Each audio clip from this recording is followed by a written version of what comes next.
in this program are those of the guest. They do not explicitly or necessarily reflect, nor represent the show's policy, or the views held by the channel or broadcaster. The hosts or its show channel cannot be held accountable for all or any views expressed by the guest during this program.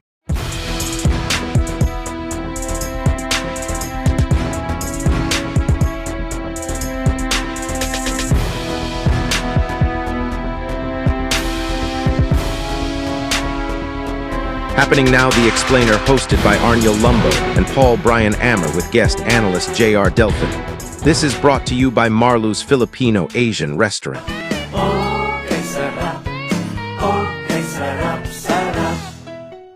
More Power and Global Properties Consultants. Pabalik sa atong sining presentation sa Happening Now, The Explainer, para sa atong sining second episode or second portion sa atong programa. Live gyapon diri sa Marlo's Filipino Asian Restaurant sa Ungka Pavia, Iloilo, partner. Yes, partner. Good morning. Kagisa ka manenaya sa gyapon niya sa atong sining mga listeners, viewers. Diri sa atong sining palatuntunan Happening Now, The Explainer sa gyapon sa Marlo's Filipino Asian Restaurant diri sa Pavia, Iloilo. Nalangkag kita sa atong sining guest subong aga. Yes. Pero bago pa man siya nag-abot, partner, nag-inabot na diri ang mga enthusiast, motorcycle enthusiast. Kaga subong man aton sini nga mga kilala man nga mga mahiligon sa motorsiklo. No? Kaya ang Ducati, subong, ari diri sa Marlos, yes. Filipino Asian Restaurant. Agod mag-celebrar man sang ika-100 na ni Sir Jake, no? 100 Yes, years. ika-100 years na nila diri sa aton man sini nga pungsod. So, tanan nga mga enthusiast, tanan nga mga magapanag-iya sang Ducati motorcycle, ari diri karon sa Marlos Filipino Asian Restaurant, partner. Yes, kag speaking of Ducati nga grupo, no? Si Doc Ronel Galeari din, no? Kinyon, no? Yes. Ari diri isa man sa members ang Ducati Philippines, no? Iloilo chapter, Region 6 chapter. Kag pila sila karon, no? Sa Yes. third part sa aton nga programa mangin ko putaton diri sa Happening Now, The Explainer. This time, partner, aton sa ring i-acknowledge ang aton sa ring bisita, no? From National Nutrition Council Regional Office 6 ang Project Development Officer 1 sa NNC, no? Si Miss Queenie Tadi. Ma'am, good morning. Welcome sa Happening Now, The Explainer. Hello sir, mayong aga sa tanan.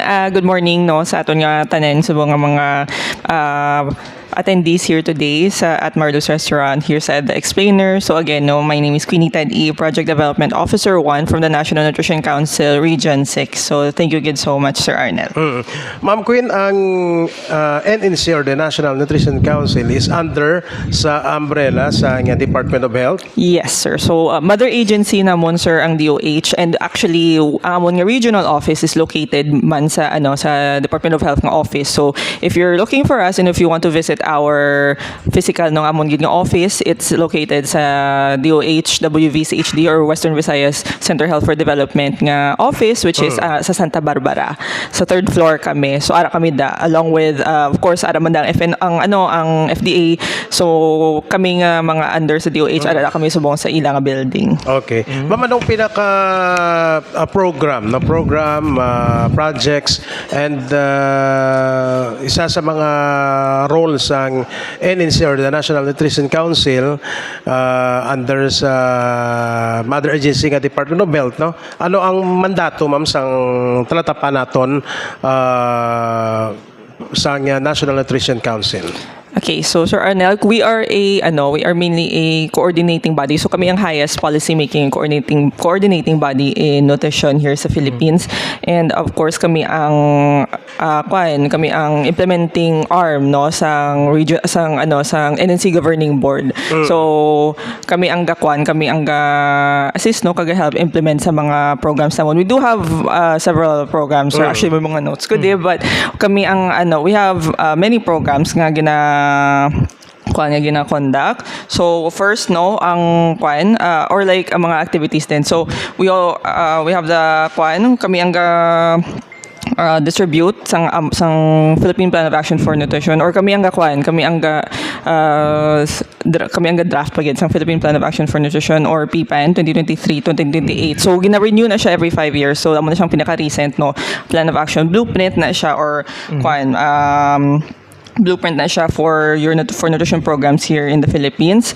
So gina adapt na siya at the local level. So we have regional action plans, we have mga local nga action plans bali. So muna siyang mother plan gid when it comes to nutrition.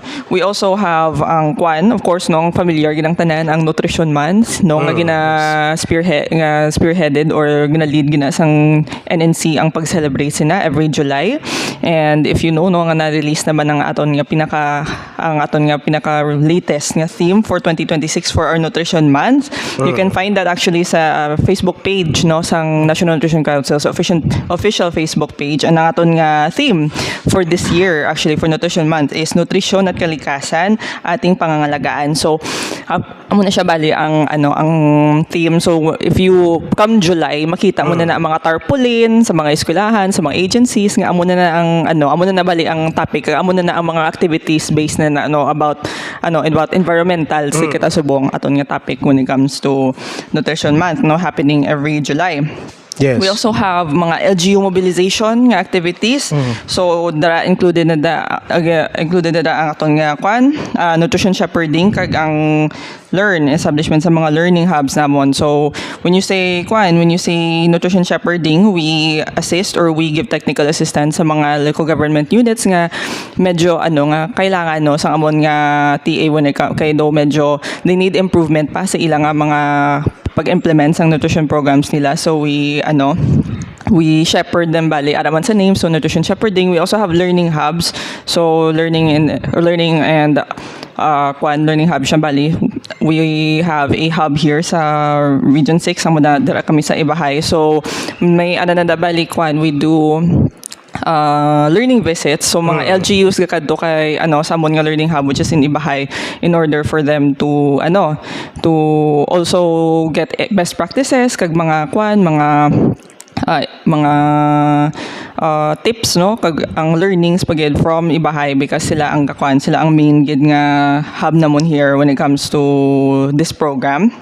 We also have mga SBCC activities. So under na actually si Nutrition Month sa SBCC activities namon ang social behavior change namon nga activity. So Nutrition Month araman ang Nutri-Eskwela, community radio stations under man sa SBCC. L News is also under that, ang local local nutrition early warning systems, and then of course ang we also have ang ECCD or early childhood care and development. So we have a program Tutukainan dietary supplementation program. So our Tutukainan is actually dietary feeding program for targeting children 6 to 23 months old and mga nutritionally at-risk pregnant women. So this is conducted in select municipalities or select local government units. So for Region 6 ang amon nga target is currently Antique. So mayara kami feeding program, pero na siya manog-end naman siya ang aton nga program because every year do ginalain-lain na ang areas. But previously we have Iloilo, Capiz, and even Negros Occidental as target provinces for this program nga ga-focus sa first 1,000 days of life. And then we also have ang MELP, monitoring and evaluation of the local level plan implementation. This is kundi na gina-evaluate or gina-evaluate ang mga nutrition programs or ang effectivity sa pag-implement sa mga nutrition programs sa mga local government units. So this is done region-wide. So nag-start na kami actually sa amon nga MELP nga program. And also of course ang annual nga Operation Timbang Plus or OPT Plus, kundi nga annual weighing na siya sang 0 to 5 nga children here sa region. So ginakuha na namon ilang timbang gina-compile ang ilang nutrition status for their stunting, wasting, overweight. So gina-compile na siya namon, gina-consolidate, and amo na siya in turn ang gahimo sa aton nga nutrition situation kung para mabalaan bala kung sino sa region ano bala ang standing sa mga LGU sa region when it comes to malnutrition. So this is just the tip of the iceberg sa ginpang mention ko nga mga programs ni NNC. But amon sila do mga major gid website nga you would see a lot sa sa Facebook mga kwan. We also have Scaling Up Nutrition. Kundi ng media actually part na ang Scaling Up Nutrition or Sun Movement or Sun Regional Network.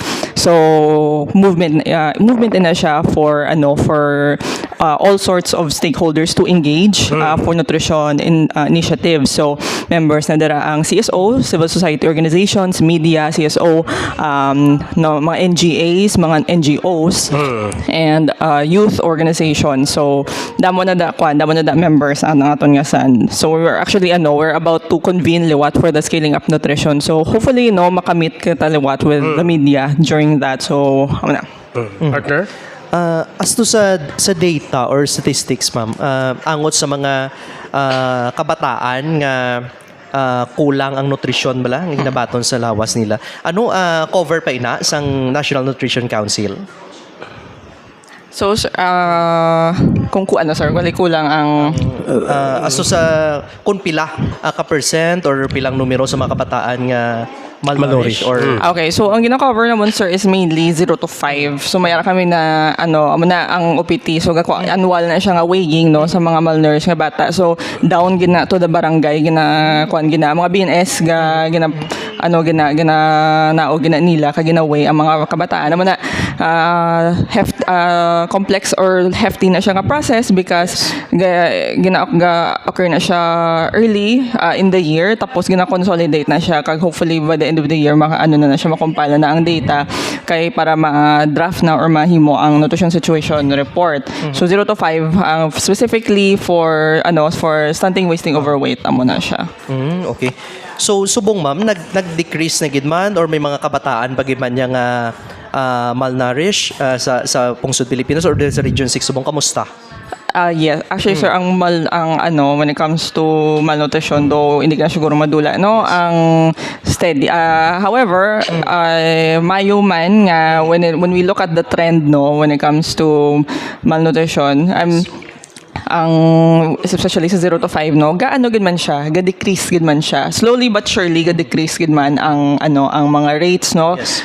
when it comes to our 0 to 5 nga gina-cover namon. So makita mo may progress gid man. So ang mga local government units naton may ara gid man they try their best gid man when it comes to alleviating the problem of malnutrition. They makita mo nga may progress gid man ang mga sa data nila. Yes. Ganubog gid man little by little, pero may like I said, ang big word gid dira is there is progress with their data when it comes to malnutrition. Hindi siya madula gid completely, but slowly but surely we are getting there because eventually the rates will just go lower and lower. Pero Yes. as of now amo na siya Pero apisar bala partner Ariel sa intervention man sang gobyerno may ara na kita subong sa mga Pantawid Pamilyang Pilipino Yes, program correct. to make sure nga ang kabataan makakaon man sang husto maka-eskwela kag syempre ginatingwaan man sa ato sini nga gobyerno nga somehow ma-mitigate naton ang hunger sa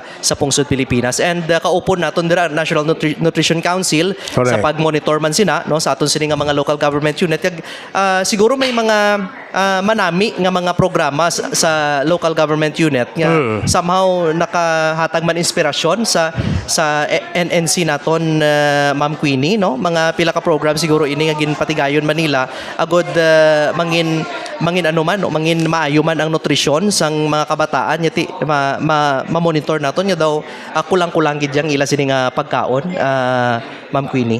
We actually, as much as possible, sir, kung may ara kita sa ang mga gid kami, gahatag kami technical assistant and support sa mga namon, sa mga national government agencies or mga agencies. Biskan actually, as long as may letter or at the same time, as long as i-communicate sa amon nga kailangan sang isa ka agency or organization sa assistance, gahatag kami as much as possible sang support sa ila. Yes. As to the data, ma'am, sa Biloga Region 6, hindi malang malnourished ang gina-monitor partners ang Pati overweight, no? Oo, National Nutrition Council, overweight, mga wasted, no? Stunted, no? Putot, tapos kulang sa nutrition. Kulang, yes. Kamusta, ma'am, ang monitoring sa aton nga talatapan kag based sa datos ninyo, dini nga mga probinsya, no? Ang may ara sang number nga kung sa di mataas pa bala, no? Kaya kaso sa malnourished, kaso sa stunted and wasted children, no? Kung basihan naton ang database sa National Nutrition Council, Ma'am Queenie.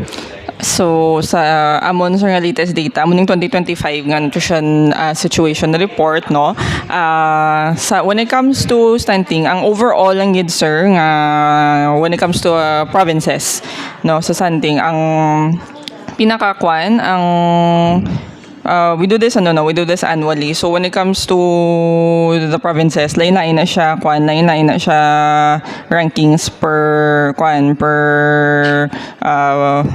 indicator or per facet of malnutrition. So we do may rin ako di notes for guidance, no.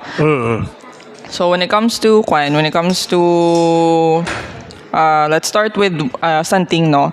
So mayroon kami when it comes to our data or sa stunting, ang the standout yun actually na-present naman ni siya namon, no, sa amon nga Regional Nutrition Technical Committee, sa amon nga Regional Nutrition Evaluation Team. So kag na-validate naman ni siya sang CO, pero when it comes to stunting, Ma'am, ang provinces, at least mo i-elaborate when we say stunting, no? On a layman monster, ma'am. Potot naman na. Potot. Napotot na siya, no? At Yes. least on the layman's term, maintindihan sa aton mga viewers and followers, no? Yes, ang poto, bali, ano na siya, hindi mo na siya madali-dali. Kung too late, naman na ganing nga damo kita, sir, interventions, no, focusing on the first 1,000 days. Yes. Kaya kung first 1,000 days, ginakuha na siya, dapat by, pa lang from conception till birth, from conception, gina-address na ina, no. Kay ang first 1,000 days of life, amo na siyang, ang conception till the second birthday sang bata. So if you add all those days together, 1,000 na siya. So dapat ang interventions, grabe na ang interventions kay para ma-alleviate ang stunting specifically. Kaya ang stunting chronic na siya. Hindi mo na siya madali. Like unlike sa wasting, ang wasting nato mas ma-alleviate mo pa yung wasting, pero ang stunting budlay na siya gawa i-correct, no. Amo na nga damo-damo kita sang programs nga target gid specifically sa stunting. Kay kung stunted ka, ka dayon, not only nga putot ka, hindi nga putot ka. Ang imo nga cognitive development affected man, ang imo nga brain, no. So that in turn meaning sa nga ka at work, medyo mabudlayan, no, ang bata sa eskwelahan kay again, no, affected ilang brain development, ilang cognitive, not just physical development but cognitive development nila. So muna nga stunting is mo kita programs nga target sa mga stunted ng mga children. And when it comes to the data naman sa stunting sa provinces naton, sa Antique ang actually ang highest number of prevalence, no, 9.55 na sila. However, again, no, na over the years ang efforts ni Antique ganubo ilang malnutrition rate, no. So this year follow after kay Antique, we have other provinces like Guimaras and Iloilo, followed by Aklan and Capiz. So excluding na ang Negros Occidental, no, kay may near na. So panay na lang subong ang main focus when it comes to Region 6. Most probably ang concern kid is ang cases ang stunting na kung mga putot, no? Ano mga factors sila, ma'am? Is either sa genes or sa nutrition nga ila? Sa nutrition gina siya, sir. Nutrition gina siya, sir, ang stunting. Amla kung sang sang bata pa lang kung ara pa si nanay, kung ara pa si Sa tiyan. kwan si baby sa tiyan ni nanay kag sang harap samtang ara pa da siya no nga hindi maayo ang nutrisyon ni nanay like ga start gina sa kay nanay no kung si nanay hindi namin iyang kaon hindi namin iyang diet, hindi kulang iyang ginakaon, hindi nutritious ang ginakaon niya nga meal, gabi ng effect ni gabi ng effect niya kay sa iyang baby. So dira pa lang ga-form na nga daan mo ang bata sa tiyan syempre. So kung hindi yung nutrition ni nanay dira pa lang nga stage once magbata na siya, not only nga dako ang chances nga low birth weight ang baby, syempre later on magdako siya, dako ginang chances nga stunted siya nga bata. So amo na no, kung stunted ka na again may low na imong kuan physical and cognitive nga development, hindi na siya at top shape compare mo sa normal nga bata. So balikon ang ginikanan gali, example ang nanay kag tatay nugbo, pero kung ang nutrisyon nga mahatag mo sa nanay nga nagabusong maayo or kompleto, ang bata mataas gid ba? Oo, may iba niya, may man niya sir, may man niya potot nga sa genes. Sa genes kaya nila, potot gina sila sa family nila, potot sila. Pero kung pero sa genes na that's in their blood. Pero when it comes to stunting, kung biskan potot pa na, like naturally potot ang ilang family, pero kung maayo man yung nutrition ni nanay niya, oo, kung maayo man yung nutrition ni nanay niya, kag gina-follow yung recommended nga diet sang iyang registered nutritionist dietitian, normal ang iyang kuan ang iyang mga baby. Kung normal siya, dapat ang end result is abnormal man si baby. Oo, so height doesn't we have a lot of mothers nga petite, no? Oo, so sa it all boils down on proper nutrition.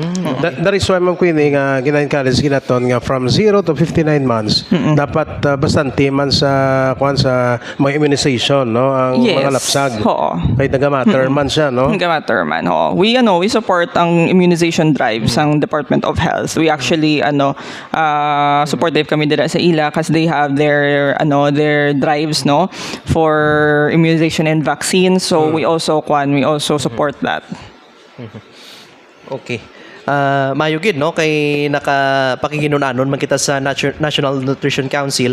Anyway, saan upa ka mo ma'am? Nag-start sang office yun dira sa Santa Barbara? Sa Santa Barbara, around 2020, if I remember correctly, sir, late 2024 to early 2025. Bago lang kami actually, before that, ang amon ng office was sa Rufino Building. West Visayas sa Tabok, no? Sa sir, hindi sir, sa may kwan. Sa kilid sa National High School. High school? Hindi, that was the original. The original, Gid old gid namon nga kwan. Dugay na Mas na. una pa Amo na original gid nga yes. nga location sa office namon lapit sa Provincial Library in Yes. between West Visayas and National Nutrition sa Baptist Church? Yes, dara in between. So darang old gid. Galing wala na da sa Wong. So nag-transfer kami sa Rufino Building, which is lapit actually same same Haroman pero lapit siya sa sa Rob Haro. Okay. So dara sa second floor, yes. So dara kami sa una. However, sang si DOH nag-transfer na diba originally si DOH ara sila sa sa may likod sang hospital. Nag-transfer man Western. sila sa Santa Barbara. Nag-transfer kami together. Nag-transfer kami with them dito sa Santa Barbara kay may space na nga available. Oo. Mas nami gid man, So, no? dito kasama na. So, tanan nga mga transactions dito na sa sa Santa Barbara na gid directly. Mas mayo gid man partner no kaysa una ang NNC dira sa may La Paz daw hindi man to kuan gid ang place naman ang place. So subong mas mayo na kay dito na sila sa Santa Barbara. Yes. So mas lapad, mas conveniente na Yes. para sa mga utod naton nga may transaction ka dira Yes. or may gusto sila ipamangko sa Yes. ato sila nga National Nutrition Council. Not to mention sir nga kung pwede nyo gid matingob nung inyong mga transactions kung meron ka mo da nga nga errands or tasks nga iyan ni DOH man pwede nyo matingob kay araman da ang Yes. isa lang kami ka office tanan. Tama. The original office na, no? DOH, tapos sa PIAC DLG. Yes. Hindi. DLG, DOH, DPWH, tas da. PIAC, Ang FDA araman da sir. 4th Engineering District. Yes, oo. Ang DOH dito naman, no? Dito naman ang Department of Health. At Dito naman. screening ta to. Tapos ma'am pero ang sa visa data yung putot gid ang pinaka concern no. But ang mga ni mga malnourished ba na Maniwang, no? underweight. Kung sa una tawag sa ato na kung kita lang gana magkaroon dito. Ang wasting, sir, ang wasting. Kulakig na muna no. Sa data niyo mga pila ka percent na. Sa wasting, sir. Oo. Sa wasting. So, na niwang naman niya ang wasting. Acute naman ni siya. Like I mentioned kagina, ang stunting chronic na siya. So, budlay na siya i-correct. Pero ang wasting naton may pwede mo pa na siya ma-correct, no? Acute na siya nga form of malnutrition. Kundi ang niwang. In other words, niwang, low weight for height siya. So, putot sila para sa ilang katason. So, Katason. niwang na lang in short. Naman na si basta stunting, putot, basta ni wasting niwang. So again, concern man ni siya gapo no kay vulnerable man ni gapo ng bata if wasted sila. So when it comes to wasting, we have sir, we have a lot of we put a lot of importance man sa wasting. Pero mo na siya ang stunting kwan lang gid saya. Chronic sabi. So amo na nga mas damo programs, activities nga kwan sa stunting. Amo na nga may first 1,000 days kita. Yung ginatawag programs that focus on the first 1,000 days. Kaya ang end result na or ang goals ng first 1,000 days is to eradicate or to prevent stunting gid. No, stunting. Kay ang like I said, ang wasting gani acute siya. So at least mabalaan na to no. Sa mga local government unit ma'am, monitor niyo man na kung sino ang active no about sa nutrition program based sa data sa 2025. Ano nga mga local government unit ang makabig na to naga-focus bala no. Hindi nagidya kay focus sa infrastructure sa kung ano lang no. Pero ang malnutrition ay kayong lawas ang mga constituent niya do less priority niya, no? Pero sa data nyo, ma'am, anong nagapakita ang mga LGU supportive gid, no? Sa National Nutrition Council? We have a lot, actually, sir. Damo sila. Damo gid sila nga mga LGUs ang supportive when it comes to NNC. And at the same time, they have a lot of efforts, no? Effort gid sila when it comes to their programs and projects sa nutrition. So, every year, no, when sa amon nga MELP, monitoring and evaluation of the local level plan implementation, ginakuha na sila namon. Visit kami sa ila for evaluation, ginakuha sila. Tanan nga LGUs actually ginamelpi namon, sir. Pero of course, no, we have a lot man gid nga LGUs nga gakuan to support. For support. Okay.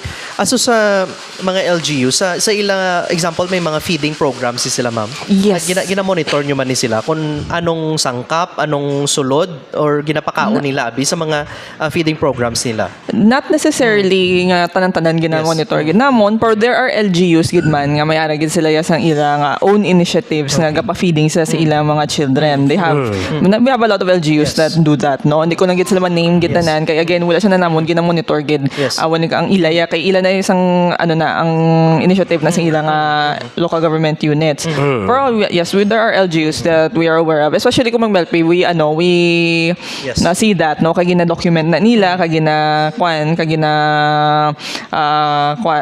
put into report, no, especially when it comes to nutritional status, kung maano bala para makita kung may progress gid man ng ilang nutrition, ilang dietary supplementation. Kay at the end of the day, when you have a dietary supplementation, dapat ang end result is ma-alleviate, no, ang malnutrition sa ilang banwa, sa ilang kwan. Yes, correct. May standard kita, ma'am. Example sa feeding program, may standard kita nga ginasunod nga amuning inchakto dapat may kanon, may sudan, or yes. Yes. So ingredients. We usually recommend gid, sir, first and foremost ang pinggang Pinoy. No, amon nga ay isi na siya information education communication nga material. So ginakuha na siya namon. That's actually developed by the DOST FNRI. Si DOST FNRI na nagdevelop, pero ginakuha amon when it comes to like a full balance nga diet. Si ang gina-follow pinggang Pinoy gid. So it's a easy food guide na siya nga easy to follow. nga kuan nga based off sa pinggan, no? Yes, yes. So dapat ang pinggan mo balance siya, may protein, may carbohydrates, may good amount of vegetables, fruits, proteins, fats, water, including ng water. So ang pinggang Pinoy naton may na siya, naka age bracket na siya kag naka per gender. So may ara kita pinggang Pinoy for kids, pinggang Pinoy for teens, adults, older adults, elderly kag ang pregnant women. So syempre since lain-lain ang kailangan sa tanan, Yes. when you refer to the pinggang Pinoy, refer ka sa imong respective age bracket. Nga syempre kung mag-refer ka da karon sa iya sang gabusong, Yes. even though lalaki ka nga nga adult, hindi naman lain naman na yan. Yes. Kay lain mo niya kailangan sang ni pregnant, kag lain mo niya kailangan ni kwan. So always refer to the correct nga pinggang Pinoy. Kag available man na sila sa website ni DOST FNRI. And also sa DOST, may mga kwan man na sila. If you actually, sa mga government agencies, if you explore their websites, damo ka ginanda makita. Kaya si DOST, mayroon na sila sa mga recipes, no? Sa ilang mayroon na sila calendar of recipes for dietary supplementation. May na sa website nila, aside kay Pinggang Pinoy. Pero may mga IEC. Even the National Nutrition Council, you can find pagid ang 10 commandments. Yes. Kuha na siya, ginevelop na siya, no? Araman na sa amon nga website ng 10 commandments. So, the 10 commandments, Pinggang Pinoy are just among some of the IEC nga gina-kuha namon, nga gina-promote, nga gina-advocate. Pero, sila na ang pinaka-popular, no? So, especially si Pinggang Pinoy. Kaya again, no, when it comes to Pinggang Pinoy, amo gina ang balance nga diet nga you have to follow, nga complete, no, in order to have a complete and balanced and nutritious nga meal. So ara na datanan sa Pinggang Pinoy, from may sample na nga meal plan, may alternatives, may at Nutri-Tips sa likod. So aron na sa ilang sa official nga website ni DOST FNRI. Kag gina-distribute man na sila namon at times, no, kung mayara kami sang activity, no, especially mga nutrition counseling, kung gina-invite kami sa mga sa mga agencies or LGUs. Ang Pinggang Pinoy sa una nandanta, no, kag naabtanta pa is go glow and grow, no, Yes. pagkaon, no. Yes, ayun sa Pinggang Pinoy, sir. Oo. Go and go. So very guided. Kung follow mo ang Pinggang Pinoy, very guided good ka mo. Oo. Sa Mayo man partner, no, nga naka-discuss kita about nutrition program sa National Nutrition Council, no. Kag this is the first hindi ining una kag tapusan nga mag-invite kita, no, sa aton NNC Region 6 para sa update man kag mga programs, no, sa talatapan nga National Nutrition Council. Sa subong ma'am, no, for the information man sang aton mga viewers and followers, sino subong aton nga tawag sa regional manager, regional director, anong? Okay. Amon nga Regional Nutrition Program Coordinator. Currently, amon nga OIC Officer in Charge Nutrition Program Coordinator, Regional nga Nutrition Program Coordinator, si Ma'am Cheryl C. Sinente. So, I'm here in behalf of her. So, siya na amon nga head subong head of office. So, if like may mga may mga concerns, Yes. or may mga may mga communication letters sa iya gid na i-address. Kaya siya sa mga amon nga OIC. So i-address lang sa iya, no, kay ang letter. Yes, kag at least ang aton nga National Nutrition Council Office, no, sige man implement sa mga programs religiously. Yes. In particular sa malnutrition program, no, kay tiyan mo nang ilagid nga banner nga programa under sa mother unit nga agency ng Department of Health dara sa idalom ang National Nutrition Council Regional Office 6 nga diri na subong ila opisina sa Santa Barbara, no, Iloilo, along the road, no, along the road. Along the road. Atubang sang Wilcon. Oo, natubang sa Wilcon para at least ma-picture out sa mga pumuloy Yes. naton sa bilog Region 6, no, kung sa diyan ang ila sa nga talatapan. Lastly, Ma'am Queenie, tadi ang imo sa nga mensahe, no, sa mga viewers, followers sa Happening Now the Explainer, no, in behalf sa kay Ma'am Sidantes, no, kay Ma'am Cheryl Sidantes aton sa nga OIC Regional Program Regional Nutrition Program Regional Coordinator. Nutrition Coordinator, no? RNC. RNPC. Ah, OIC, RNPC. RNPC. Okay, yeah. Sige. Yes, so, to all no nga mga viewers naton, always remember to choose the right kind of food. Remember to eat well and to choose to eat healthy over everything else. And always for further nutrition content, and of course sa further pagid nga mga updates sa amon nga mga programs, you can always check ang amon nga official Facebook page at the National Nutrition Council Region 6. Ara na kami sa Facebook, so please follow and share and like our page kay ara tanan nga mga updates for when it comes to our programs kag mga anything pagid nga halin sa central office gina share man na sila namon, so tanan-tanan ara dara sa Facebook page. So do give us a follow for future updates. Yes. So, ginaknalis naton partner, no? Si Genevieve Amadorubia, si Jimboy Vilchismoya, no? Si Harry Diseda kay nato sa page ni partner Adam Flores, no? Nagalantaw. Si Madam Pangkalamasan Picture, no? Hindi siya magpabiya subong? Sa actually may upcoming activity to si SB Isa Lamasan, no? No run for a cause fun run by May 30 may next week, no, hoping available yung schedule ma-invite man naton diri, no, sa aton nga programa happening now the explainer, no.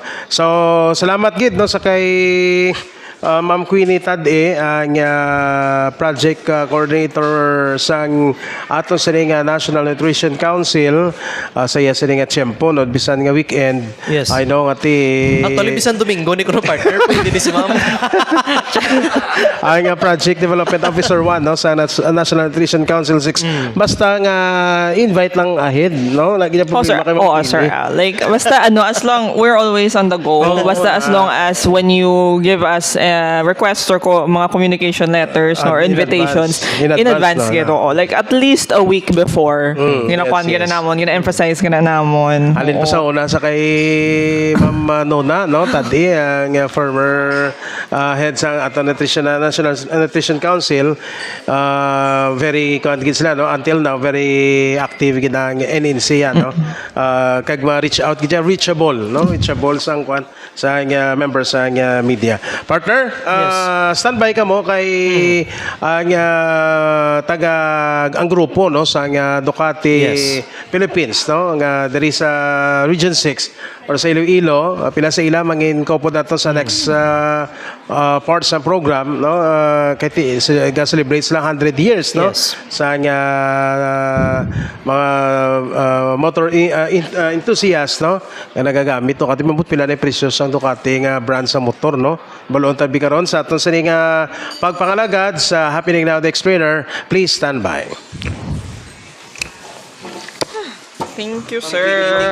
Salamat ka, sir. Thank you so much. If you want to give the best service or better service to your consumers, you have to make sure that your infrastructure is ready. Sa Iloilo City, ramdam ang pagpapahalaga sa kasaysayan. Makikita ito sa mga museo at mga lumang gusaling tahimik na saksi sa mahabang kuwento na pinagdaanan ng lungsod. Ito ang Calle Real. Sa lugar na to, para kang ibinabalik sa nakaraan. Malinaw na maririnig ang ingay at mararamdaman ang sigla ng Iloilo City mula noon hanggang ngayon. Upang mapanatili ang ganda ng mga makasaysayang gusali sa Heritage District ng lungsod, isinailalim sa underground cabling ang kahabaan ng Calle Real. Dahil dito, nawala ang mga poste at buhol-buhol na kable ng kuryente. Mas malinaw na ngayong makikita ang mga lumang struktura. Ilan din sa mga makasaysayang simbahan at gusali ay napailawan na rin dito sa lungsod, na sa gabi ay mas lalong nabibigyang buhay ang arkitektura. Mas maaliwalas ang paligid, mas litaw ang ganda. Pero alam mo ba na sa likod ng unti-unting pag-unlad ng lungsod ay may isang malaking problema palang kinaharap ang Iloilo noon. Ito ay ang sistema ng kuryente. Ilang taon lamang ang nakalipas, malaking hamon sa Iloilo City ang hindi stable na supply ng kuryente. Mga lumang kagamitan, outdated substations, at mataas na system loss. Kapag mataas ang system loss, may kuryenteng nasasayang bago pa man makarating sa mga consumer. Noong 2020, pumasok ang More Electric and Power Corporation, isang pribadong power distribution utility na nag-take over sa electric supply ng Iloilo City matapos ang halos isang siglong operasyon ng dating distributor. 6 years ago, Congress decided not to renew the franchise of the private DU in Iloilo. It was an opportunity. We saw kung makatulong tayo, why not? Although I've been quite long in the industry already, I was with the transmission, specifically National Grid Corporation of the Philippines. I also put up coal-fired power plant. Having those experiences, transmission and generation, I was asked if I could run the DU in Iloilo. Now, what really shaped more power, why it has grown, is really because of our customer focus. When we started in Iloilo sa More Power, we were just so focused in Iloilo on how to bring back the trust of consumers to the DU. I mean, how could we improve the state of operations? Because at the time, brownouts almost every day. And then pag may brownouts, I mean, it goes for how many hours. Customers could then call the hotline, walang sumasagot. There are a lot of problems. I was confronted with that situation when we entered. But I focused on customers in all aspects. Basta sabi ko, trabaho lang. Almost 80-85% was really into facilities. There's no magic. I mean, there's no rocket science even. What you need actually is the infrastructure. If you want to give the best service or better service to your consumers, you have to make sure that your infrastructure is ready. Delivering electricity is not only about having the collectors, the linemen. Well, that's one part. But the other part is that you have to have the appropriate lines. You have to have your correct size transformers. And it needs resources, capital expenditures to make sure that you'll be able to fulfill that promise. Now, if you don't have the resources for the capital expenditure, I'm sorry to say, I mean, it will be a very difficult challenge. This business is heavy on capital expenditure. Ang objective pa rin of all of that at the end of the day is to give better service to consumers. We justified it naman to the regulator that even if, we are using more expensive equipment but of quality, and we know that this could last longer, we made sure that our facilities are really state-of-the-art for now, because technology keeps on improving. But for now, I think this is the best that we could offer. But at the end of the day, all of those are really geared towards consumer satisfaction. We needed to have that system because we want to make sure that we fulfill yung ating promise to consumers that in 15 minutes may response kayo. Matapos ang takeover noong 2020, isa sa mga unang hakbang ay ang pagpapalit ng mga dilapidated o lumang electric meters. Yung mga unang ginawa dito ay yung mga metro, kailangang palitan because there are many meters here in Iloilo City na dilapidated, hindi na gumagana. That's the point of sale, di ba? Siyempre, paano ka makakasingil ng tama kung yung metro tumigil na, hindi na umaandar ng tama, or kung mabilis, di ba? Baka na-overcharge yung customers. Both ways yon, advantage to the customer kung mabilis o mabagal, kung hindi na tama. So, kailangan calibrated. And then, there are many facilities na antiquated, luma na needs rehabilitation and upgrade. Because during the pandemic, na mabuti na lang pandemic, because may mga critical equipment na muntik nang mag-overload na. So nagkaroon din ng time to really repair and rehabilitate most of the substations. And then, pinalitan ng mga primary lines. Sinimula ng modernisasyon ng power distribution system upang palakasin ang power system sa buong lungsod. Lahat ng mga devices na mga crucial, pinalitan namin. Tapos yung linya, pinalitan namin 3 wire yung tawag doon, yung insulated na wire. Yung purpose na is may mga ibon, may mga kahoy, hindi siya magkaroon ng problema. Kasi insulated siya eh. Wala siyang cause na mag-jump yung kuryente sa kabila or pupunta sa ground. Kasabay ng modernization na ito ay ang pag-install ng isang state-of-the-art monitoring system, ang SCADA. Ito yung state-of-the-art namin na system, which is yung SCADA. Ang ibig sabihin ay supervisory control and data acquisition. Makikita dito lahat ng nangyayari sa substation at saka sa labas na linya. May mga monitoring tayo at saka yung switches. Kung ano mangyayari sa buong substation, dito makikita. Kung meron tayong makita may mga problema, maaagapan agad. Sa pamamagitan ng sistemang ito, real-time na minomonitor ng mga engineer ang operasyon ng power grid. Kapag may aberya sa linya, mas mabilis itong matutukoy at ma-actionan. Kapag nasira ang isang substation o may emergency, pwedeng mawala ng kuryente ang libo-libong kabahayan. Sa loob ng ilang oras, pwedeng tumigil ang negosyo, ospital, at traffic lights. Pero paano kung may substation na pwedeng dalhin kung saan ito kailangan?